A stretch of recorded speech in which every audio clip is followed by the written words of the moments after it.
Prime Minister Narendra Modi na Manipur thokliba kangluki rang asida wa majit amata ngangdana Tuminna leiri Haina Jodha Heigrujam na United Nations gi session da Phongdokhre. Human Rights amadi environmental activist Jodha Heigrujam na United Nations Human Rights Council gi session Myanmar amadi India gi tainabada leiriba Manipur thokliba irang asida tha 18 chupna Tuminna leiduna kumaigumda yingduna leiri Haina Phongdokhre.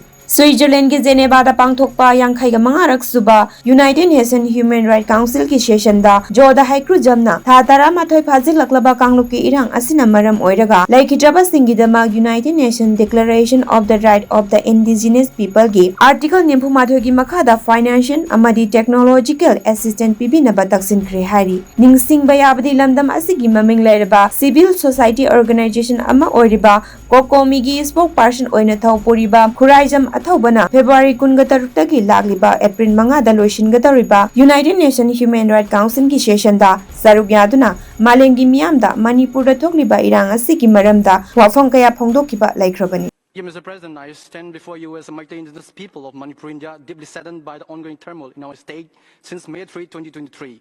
More than 200 people were killed using the sophisticated war weapons. May I kindly request everyone a moment of silence for 5 seconds for the departed soul in their honor. Thank you. Over 4,700 houses were destroyed and over 51,000 people are displaced in relief camps. Many innocent students were raped, molested and murdered, their bodies colorlessly buried.